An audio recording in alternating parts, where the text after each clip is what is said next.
ẹ káàbọ̀ sórí ìkànnì wa ẹ farabalẹ̀ fún adáadáa fídíò tó ń ṣó lẹ́gbẹ̀ẹ́ wa a máa play fún yín ẹwẹ́ ní ló jáde tó tú pẹ́rẹ́pẹ́rẹ́ àṣírí àwọn àṣírí wo lẹ́ni yìí tú gbogbo ẹ̀lẹ́ máa náfààní láti jẹ̀gbádùn lẹ́kùnrẹ́rẹ́ lórí ìkànnì wa lẹ́ni tó bá gbìgbà púpọ̀ rèé tẹ̀ darapọ̀ mọ́ kọ́ni ẹ bá subscribe kí like comment kí share lè máa ti kọ́ àǹfààní kọ́ńtẹ́ǹtì ní ìgbàkúgbà lóòkù ìtàbá fi létẹ̀ lè máa fi ṣọgbọ́n ìmọ̀ àti òye tí bá sọ pé náà jó lórí omi ẹ̀sán pé kí lọ bẹ̀rẹ̀ wá ẹ wo irú ẹ̀ náà rèé ẹ̀ka sòdò abẹ́kò.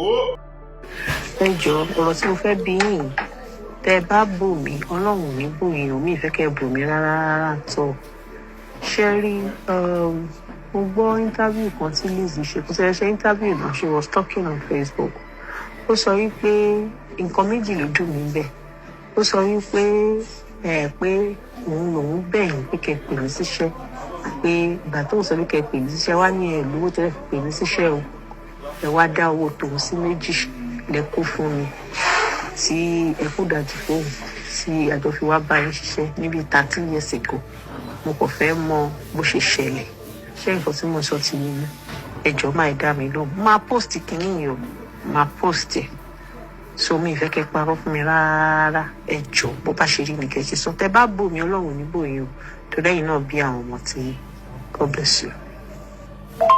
Àǹtí Ronke káàsán máa ṣàlàáfíà lẹ wà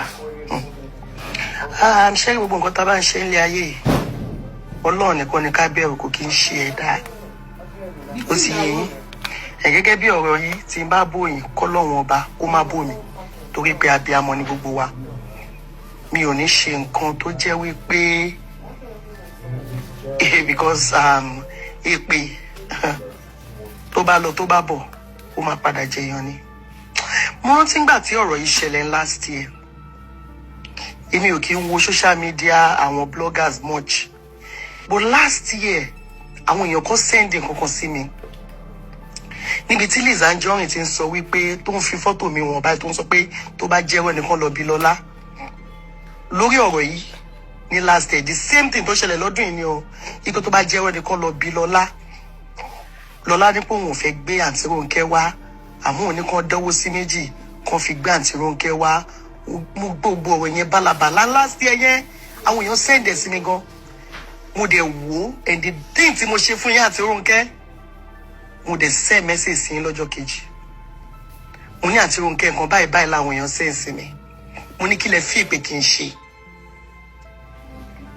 ẹ̀dẹ̀ ni pé kí n fi sílẹ̀ kí n máa wò ó ràn níwájú Ọlọ́run ọba téèyàn kì í pé jẹ́rìí ẹ̀rọ gbogbo àwọn tó ń sẹ́ǹgẹ̀ sí mi ní àánú láti dìbọ́ǹkì ẹni o àti Ronke máa bínú o kíní kan ṣé bó ṣe rí nìyẹn lóòótọ́ ó ń challenge mi pé kí wọ́n bọ́ síta èsì tí mò ń fún gbogbo ẹ̀dá ni wípé sẹ́ ẹni tó ní ọ̀rọ̀ tó jẹ́ senior colleague mi tí kò bá mú mi ṣẹ̀ wọ́n ti sọ wípé kí n fi sílẹ̀ kí n má sọ anything pa ẹ̀ ìpè ó yá wọn kí n ṣàfi sílẹ̀ mo nígbà táwọn tí Ronke ti sọ bẹ́ẹ̀ yẹn mo ní I won't come out because èmi ò like drama téèyàn bá parọ́ mọ́ mi mo lè má sùn kankan kí n máa wò àmọ́ tó ti involve somebody else mi ò dẹ̀ fẹ́ ṣe èèyàn yẹn mo dẹ̀ bí yín ṣé kí n come out ẹ̀dẹ̀ ni pé kí n fi sílẹ̀ now ọ̀rọ̀ yìí wá jáde again lọ́dún yìí àwọn èèyàn bẹ̀rẹ̀ sí send ẹ̀ sí mi again ní ìjẹta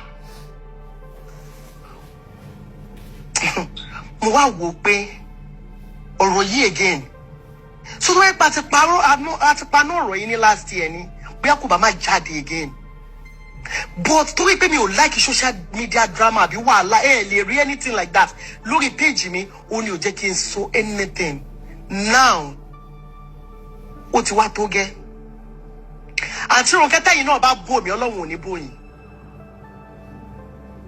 nínú fídíò tí Lizzy ṣe nínú ọdún ìtìjẹta tá à ń sọ yìí ó sọ síbẹ̀ pé òun àti yín jọ wà ní Texas ẹjọ́ wà lọ́dọ̀ bọ̀dá Ṣọlá gbàtẹ́ bí mo ń lòún bá yín tọ́jú ọmọ tèmi wá pò ń pé mo fẹ́ ṣe iṣẹ́ òun wá sọ wípé tí n bá gbóhùn nìkan wá báwo ló ń ṣe fẹ́ ṣe kò sẹ́ni tó máa yẹ̀ àǹtí Ronke òun lòún bá àǹtí Ronke tọ́jú ọmọ níbi táwọn jọ wà yìí èmi wá ní mi ò lówó àǹtí Ronke wípé owó títí ẹnìkan ni mo ní kó máa bọ̀ òun wá ní pé kí n dówó tòun sí méjì kí n fi pò wá àǹtí Ronke wá first of all ẹ̀yin àti Lizzy òjọ́dé kì í sọ̀rọ̀ nígbà tí ẹ dé sí New York according to what I heard flight kan náà ni mo rà bọ́ jọ bá flight kan náà wà kódà ẹlẹ́ẹ̀rí ní airport mo gbójú sókè fẹ́ kí yín sọ̀rọ̀ kò rí yín kò mọ̀ gbàtẹ́ bímọ kò mọ̀ gbàtẹ́ ṣe kó mọ́ ọ̀tọ̀ọ̀tọ̀ ni mo pè yín méjèèjì mi tí ẹ mọ̀ pé yín méjèèjì ń jà láti wá ṣiṣẹ́ náà lọ́jọ́ náà lóní àti bàbá àrà ọ̀sán lájọ pé.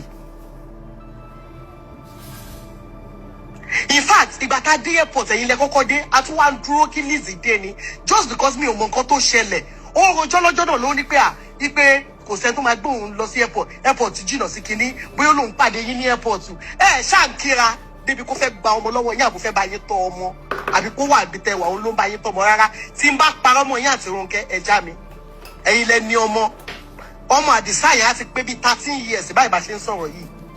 Tí ọpọlọ tèmi bá gbàgbé nǹkan mo mọ̀ pé yín ò lè gbàgbé nǹkan. Ìgbà tẹ́yìn méjì dé airport mo dúró plane ti England mo dúró sí airport cause Bronx ni mo ń gbé ńgbà yẹn Queens ní airport wà. Few hours later òun náà dé adèjọ lọ sí ilé ẹ̀yin méjèèjì ò kì í kí ara. Ìgbà tí a dé ilé ọ̀dọ̀ mi ìyá mi wà wọ́n sì wà láyé wọ́n wà láàyè kíkú má pa wọ́n. Àwọn náà ẹ̀ṣẹ̀ parí ọ̀rọ̀ yìí tí wọ́n gba ọmọ ọwọ́ yín Àdìsá bébì ọmọ yìí ò tí ì lè jọ ọmọ oṣù méjì lọ tí wọ́n gbé fún list tí wọ́n parí ọ̀rọ̀. Mi ò wá rántí nǹkan tó ló fàjà lọ́jọ́ náà lọ́hùn tí òfin kí yín tẹ̀ fi ń jọ kíra. That's not even the bone of God. Ìyẹn kọ́ ni mo fẹ́ discuss lẹ́nìí. Bọ̀ wípé òun tọ́jú ọmọ ọwọ́ àti Ronke mo wá pé òun fúnṣẹ́ òun ò fẹ́ fi àti Ronke sílẹ̀ torí òun lòun bá wọn tọ́jú ọmọ lé ẹni tó mọ̀gbà tó bímọ lẹ́ni tó kì í kó ewu ọmọ lẹ́ni tó mọ̀bi tó dé sí ọ̀tọ̀ọ̀tọ̀ níbi tẹ́ dé sí. Lẹ́tọ́ ẹ̀pọ̀ ọ̀tọ̀ ni mo pè wọ́n ọ̀tọ̀ ni mi àti bàbá àrà pè wọ́n síṣẹ́ ọ̀tọ̀ ni mo pè wọ́n Lizzy síṣẹ́ tó wá sọ di pé mo wá ń pín owó pé owó ti tiẹ̀. Àti Ronke ọ̀rọ̀ yìí jọ mí lójú but we need to iron this out once and for all. And ìdí ni wípé táwọn èèyàn bá ti mọ̀ pé ní kò kì í like drama social media what they can do is try to make that person talk because video ti last day she was actually challenging me láti come out.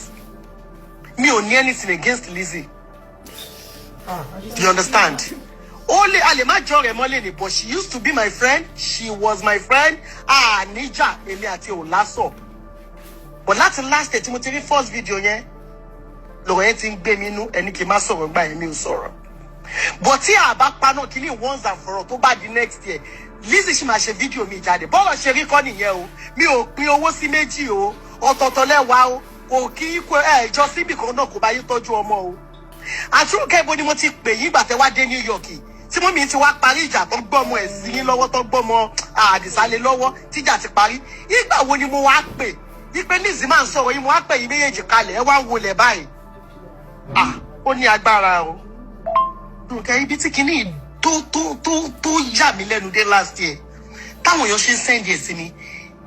Lizzy báyìí ó di fóònù ẹ̀ mú báyìí ó dẹ̀ fi page mi wọn àwọn èèyàn. Ó ní kàn lọ sí page mi kàn lọ bí mi.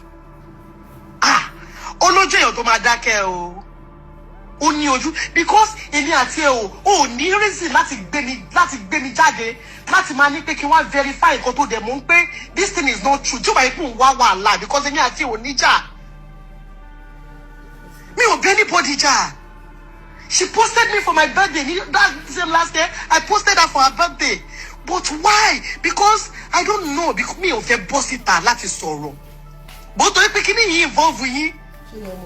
Ó dẹ̀ mú mi jẹ́rìí èké. Mo dẹ̀ reach out sí yín last year àti Ronke.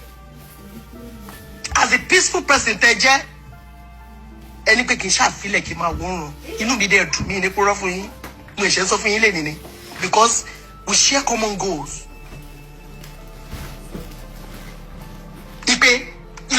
Let's just leave her, let it die down like that. It doesn't matter. But kí ni tí wàá jẹyọ lọ́dún yìí again? Tí a bá paná ọ̀rọ̀ yìí káyé mọ òótọ́.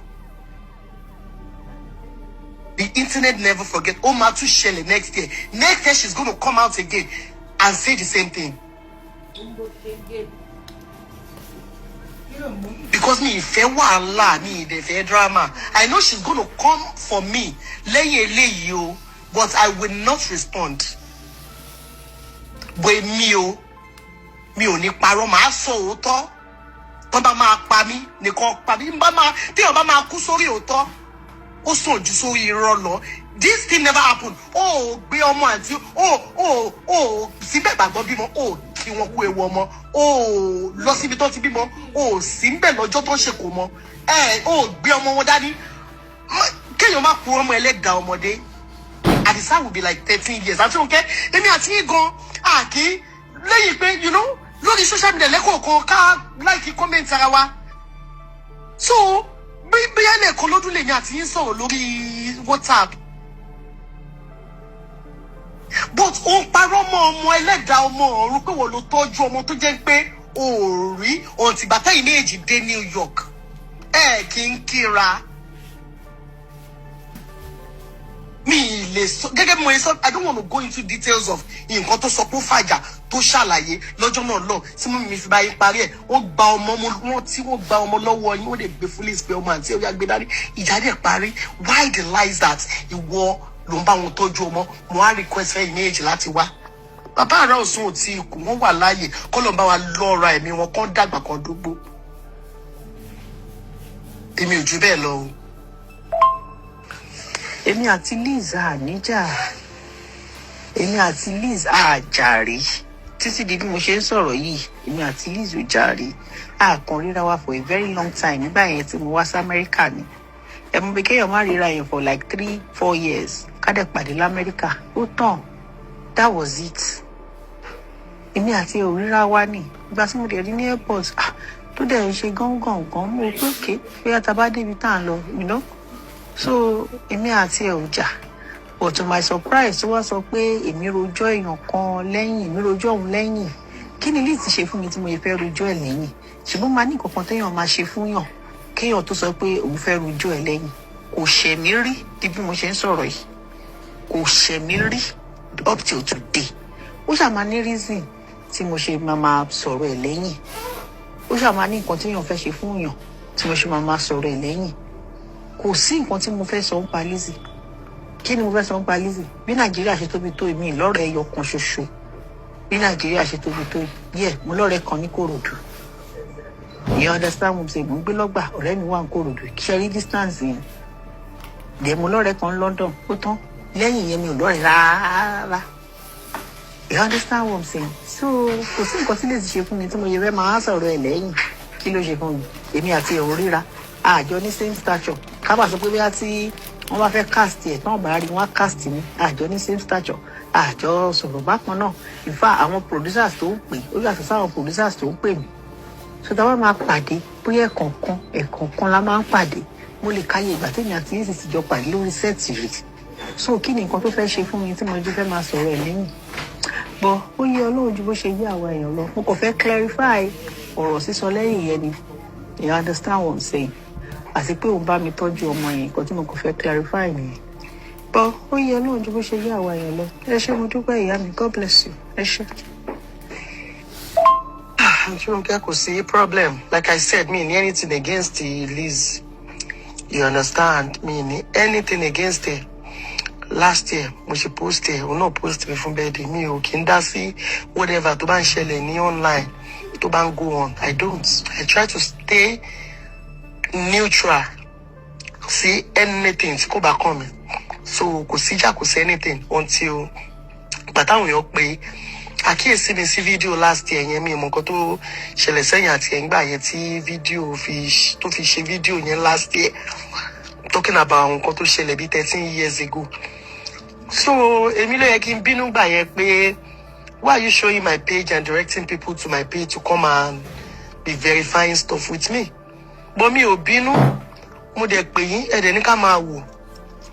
So ẹ ṣáà jẹ́ ká jẹ́ kí gbogbo ẹ̀ dá ẹ̀dá kó lọ. That's èmi kàn. It's very important for us to talk about this.